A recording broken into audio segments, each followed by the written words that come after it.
안녕하세요. 류마지기 유창길 원장입니다. 오늘은 루푸스와 산후조리에 대해서 함께 알아보는 시간입니다. 제 블로그 내상 류마스에 어느 루푸스 여성분이 글을 남겨주셨는데요. 얼마 전 임신했다가 안타깝게도 계류 유산이 되었습니다. 유산 후 몸이 영 안 좋길래 병원에서 검사를 받아보니까 전신성 홍반성 루푸스로 진단이 나왔습니다. 갑상선도 안 좋아서 신지로이드, 갑상선 호르몬 약도 함께 복용하고 있습니다. 루푸스 여성분들 중에서요, 간혹 유산이 잘 발생되는 경우가 있습니다. 그래서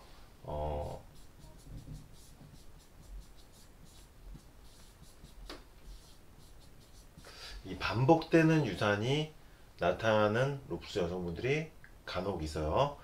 이분들이 좀 마음고생이 아무래도 좀 크시죠. 자꾸 임신이 됐는데 유산이 반복되다 보니까 루푸스 여성분들 중에서 항인 지질항체 증후군이 있는 루푸스 여성분들은 특히 유산이 더욱 빈발하는 편입니다.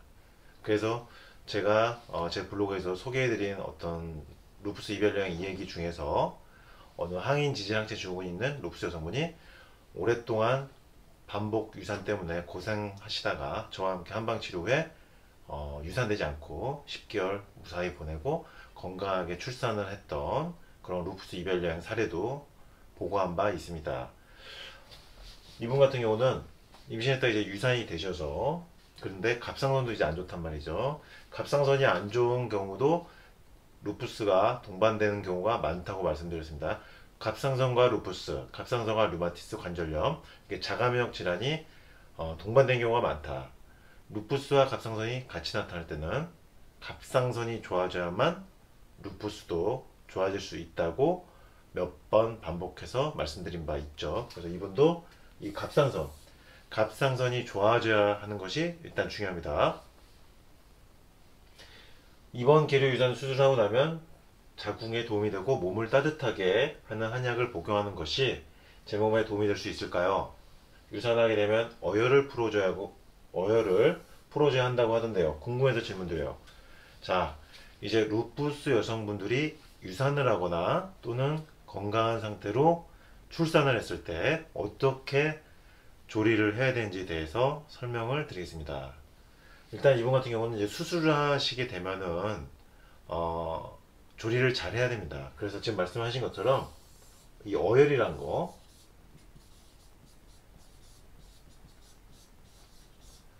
어혈을 제거한다는 것이 산후조리에서 굉장히 중요하죠. 그래서 루푸스 여성분들 역시 유산이 있거나 아니면 정상 출산을 한 다음에도 산후조리에서 이 어혈 제거를 첫 번째로 해야 됩니다. 근데 다만 주의할 점이 있습니다. 루푸스 여성분들이 산후조리할 때 또는 유산후 조리할 때 주의할 점은 몸을 따뜻하게 한다. 일반적으로 한방에서 산후조리할 때 여성분들의 자궁을 따뜻하게 덮여주는 쪽으로 한약을 쓰는 경우가 많은데요. 건강한 여성분들, 루푸스가 없는, 자가면역이 이상이 없는 여성분들 같은 경우는 이렇게 몸을 따뜻하게 하는 쪽으로, 자궁을 덮여준 쪽으로 한약을 쓰고 산후조리해도 문제가 없는데, 루푸스 여성분들 같은 경우는 무조건 이렇게 따뜻하게 할 경우에 문제가 될 수 있어요. 몸을 따뜻하게 하면서 자궁을 덮이다 보면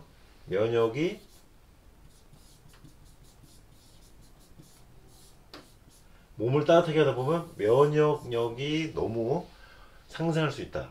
그러다 보면 루푸스가 활성화되면서 플레어가 올 수 있다. 루푸스 활성도가 높아지면서 루푸스 증상이 확 나타날 수도 있다는 것입니다. 그래서 산후조리를 하더라도 루푸스 여성분들은 어혈 제거를 하되 너무 몸을 덮이는 쪽으로 치료를 하지 않도록 주의가 필요합니다. 루푸스 여성분들의 산후조리에 대해서 오늘은 설명을 드렸는데, 핵심은요, 어혈 제거, 유산 후 출산 후 어혈 제거를 하되 너무 덮이는 쪽으로, 너무 자궁을 뜨겁게 하는 쪽으로 할 경우는 루푸스가 활성화될 수 있으니까 주의를 요하는 것입니다.